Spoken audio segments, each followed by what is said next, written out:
Halo minasang, balik lagi di channel Room Tore. Sebelum pembahasannya dimulai, ada baiknya jika minasang menekan tombol subscribe dan aktifkan lonceng notifikasinya, supaya minasang tidak ketinggalan video lainnya.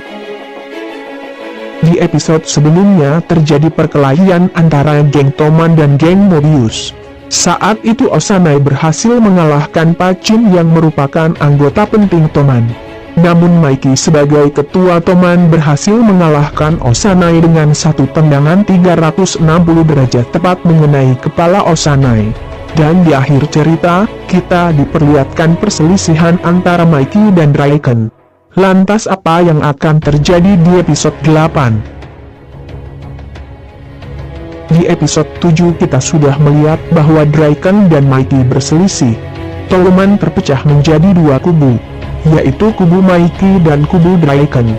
Permasalahan tersebut muncul terkait tertangkapnya Pachin. Mikey bersikeras ingin menebus Pachin yang menyerahkan diri pada kepolisian setelah menusuk Osanai. Sedangkan Draken beranggapan bahwa Toman harus menghormati keputusan yang diambil oleh Pachin.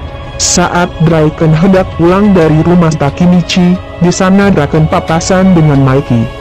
Mikey dan Draken terancam adu jotos di depan rumah Takemichi. Mereka berdua menghancurkan barang berharga milik Takemichi yang tentunya membuat Takemichi marah besar. Takemichi tidak terima dengan sikap Mikey dan Draken yang seenaknya menghancurkan barang miliknya. Takemichi kemudian mencoba untuk menyerang Mikey. Akan tetapi, serangan Takemichi justru meleset dan membuatnya jatuh ke tempat sampah. Hal itu membuat Takemichi semakin marah, kemudian Akun datang untuk menenangkan Takemichi. Takemichi kemudian mengoceh bahwa perseteruan Draken dan Mikey hanya akan memecah belah Toman. Ketika Takemichi sedang berceramah seperti itu, Mikey dan Draken mendengarkan ocehannya Takemichi.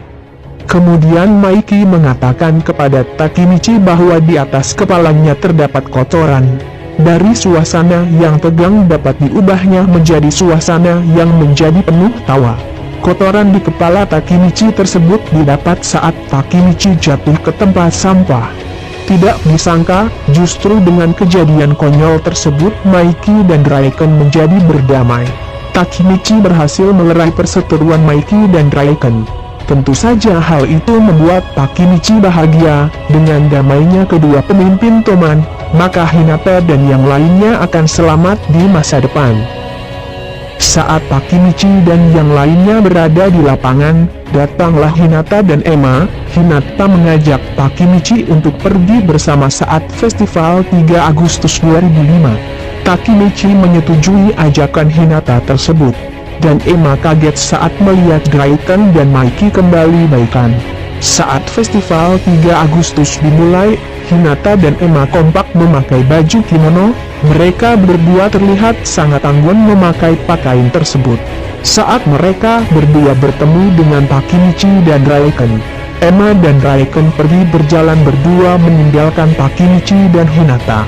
Dan Takemichi berjalan berdua dengan Hinata. Hinata menceritakan bahwa Emma sangat menyukai Draken, dan Hinata juga mengatakan perbuatan Takemichi dengan Emma saat episode 5. Hinata tidak akan memaafkan perbuatan Takemichi tersebut.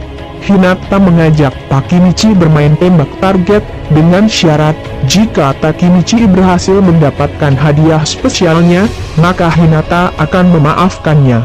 Akan tetapi Takemichi gagal mendapatkan hadiah spesial tersebut. Kemudian tiba-tiba hujan pun turun. Mereka berdua lari untuk berlindung dari air hujan. Hinata dan Takemichi berada di sebuah tempat yang banyak pohon. Hanya mereka berdua saja di tempat itu. Kaki Hinata terluka karena geta yang digunakannya terlalu kecil. Kemudian Takemichi memutuskan untuk membopong Hinata, tetapi Takemichi terpeleset dan memeluk Hinata. Dan momen yang dinantikan Takemichi datang juga. Hinata dan Takemichi saling berhadapan. Terbesit dalam hati Takemichi ingin mencium Hinata sekali saja dalam hidupnya. Ketika momen tersebut akan dilakukan, handphone Takemichi berdering.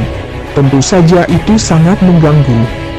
Ternyata orang yang mengganggu puncak kenikmatan Takemichi adalah Yamagishi.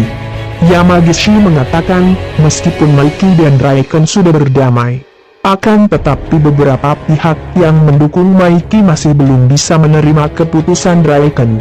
Ada informasi bahwa akan ada perselisihan baru. Tentu saja hal itu membuat Takemichi menjadi panik.